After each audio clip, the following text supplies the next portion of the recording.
আরে মেহেরিনের সাথে যার বিয়ে ফাইনাল করেছি সেই ছেলে পরশুদিন দেখতে আসবে, সব ঠিকঠাক থাকলে রিং পরিয়ে চলে যাবে। আমাদের রিলেশনশিপটা আমাদের এখানে স্টপ করা উচিত, আমাদের হচ্ছে না অ্যাকচুয়ালি। ছেলে ইতালিতে থাকে, বয়স একটু বেশি কিন্তু অনেক টাকা পয়সা আছে। যে কোনো বিপদ আপদে আপনি আমাকে স্মরণ করবেন। হ্যালো, কে বলছেন? আপনি কোথায়? আমি কে? আপনি আমাকে চিনতে পারেন নাই? কে বলছেন আপনি? আপনি আমাকে কি বলেছিলেন যে আমি কোনো বিপদে পড়লে আপনি আমাকে হেল্প করবেন, আর এখন তো আপনি আমাকে চিনতেই পারছেন না। আমি কি বলবো? ও সরি সরি। চল কোথায় যাবো? কাজে অফিস। কাজে অফিস? বিয়ে করবেন? তো কাজে অফিসে মানুষ কেন যায়? বিয়ে করতে যায়? হ্যাঁ, তো বিয়ে করতে যাচ্ছি। কাকে বিয়ে করবেন? আপনাকে।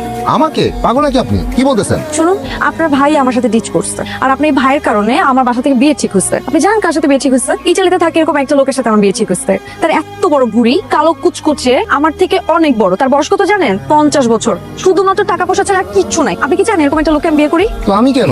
আপনি বলেন নাই যে আমার বিপদে আপনি হেল্প করবেন, আপনি ছুটে আসবেন যে কোনো বিপদে আপনার সাথে যাতে আমি যোগাযোগ করি? বলো মা, কবুল। কবুল কবুল কবুল। তোমার শাশুড়ি সালাম করো তো। আই কি